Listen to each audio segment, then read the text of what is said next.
腰部赘肉是腹部周围那些顽固的脂肪很难去除。然而，去除这些油脂其实非常简单，并不需要极端节食。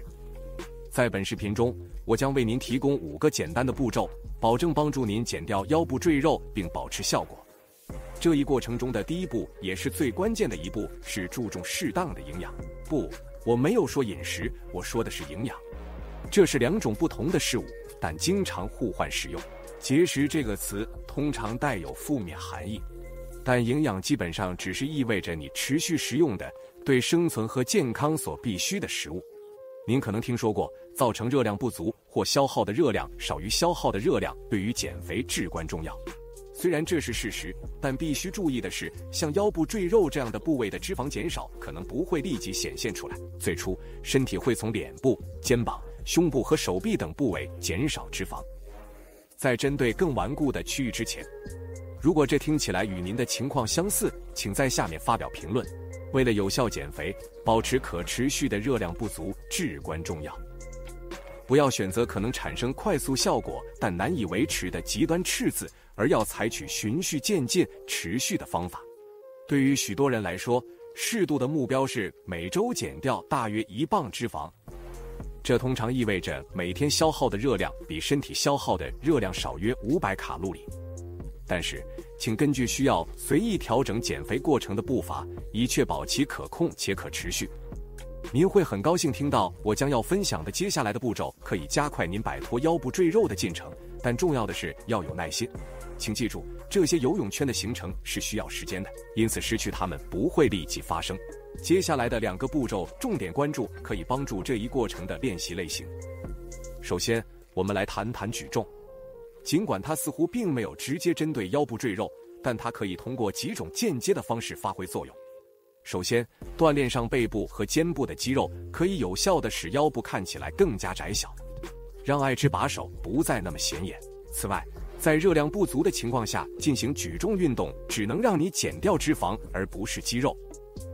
保持肌肉至关重要，因为它不仅能维持你的新陈代谢，而且还可以降低减肥后重新反弹的可能性。从这个意义上说，举重具有双重目的，既可以在减肥后改善外观，又可以作为防止未来脂肪增加的保护措施。然而，如果您的主要目的是消除腰部赘肉，那么您不需要在举重方面花费过多的力气。研究表明，每周每个肌肉群只需进行3至6组挑战性训练即可保持肌肉质量。对于年纪较大的人，可能需要做更多运动。如果坚持锻炼是一个挑战，可以考虑调整日常训练，每周举重3到4次，或者减少组数和练习次数。这样，您就可以将节省的时间和精力分配到下一步。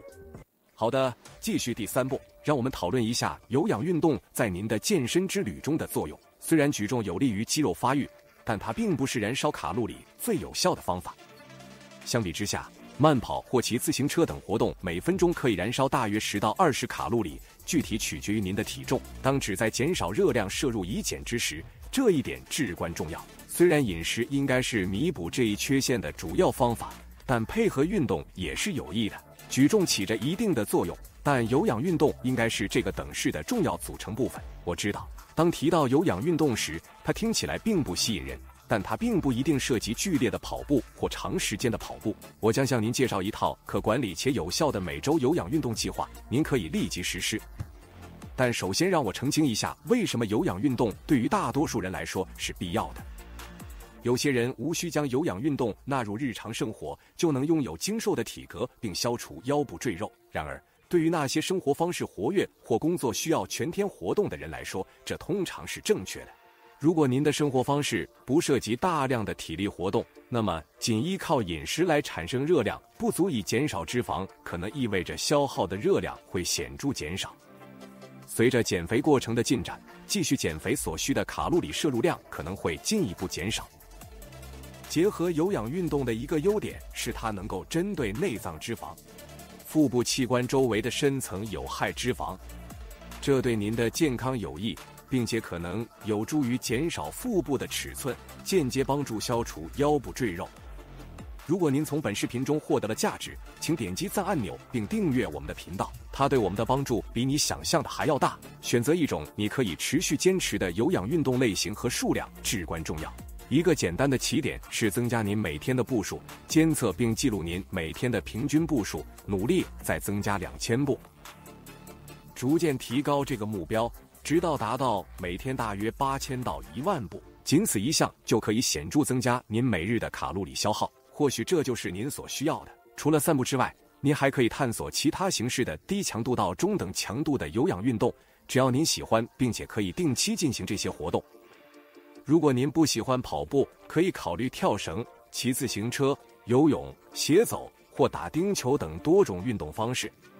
我个人喜欢在锻炼后将跑步机放到斜坡上，并且步伐很快。任何能让你保持活跃的事情都很重要。每周进行2至3次，每次15至20分钟，之后可调整。我即将分享的下一步将指导您是否需要进一步修改此历程。如果坚持遵循我迄今为止为您概述的策略，将会非常有效。然而，你的进步可能会陷入停滞。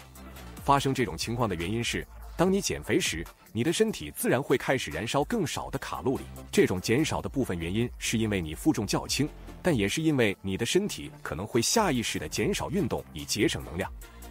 按照步骤3中提到的，保持活跃可以帮助抵消这种减速，但您可能仍然会发现自己处于停滞状态。如果2到3周内未见明显脂肪减少或体重减轻，这表明您可能需要调整您的方法。然而，至关重要的是不要对您的计划进行重大改变。您可以考虑2项主要调整。第一个选择是稍微减少每日卡路里的摄入量。如果您已经非常活跃，并且可以少吃一点，那么什么时候比较合适呢？通常每天减少约100卡路里就足够了。第二种选择是增加你的体力活动和每天燃烧的卡路里。这种调整可以很简单，例如增加每日步数，或在每周锻炼计划中增加20至30分钟的低强度至中等强度的有氧运动。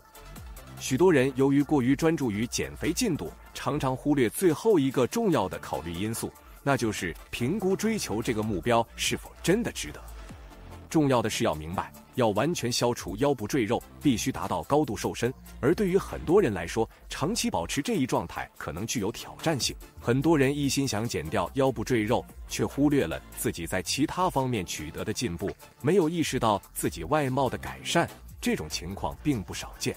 想要拥有社交媒体上那种超瘦的身材是人类的自然欲望。然而，重要的是要记住，这些人中的许多人可能具有独特的基因，并且可能不会透露维持这种体格所需的挑战和牺牲，包括对他们的能量水平和整体健康的潜在影响。因此，如果您发现自己仍然有一些小赘肉或小腹脂肪，那么承认并庆祝您迄今为止取得的进步是至关重要的。有时退一步来维持当前状态可能会有所帮助。值得考虑的是，追求更精简的身材所需的额外努力是否值得潜在的妥协。请在下方评论中告诉我们您希望讨论的其他健身话题。我们每周上传2次新视频，在此期间您可以点击此处观看此视频。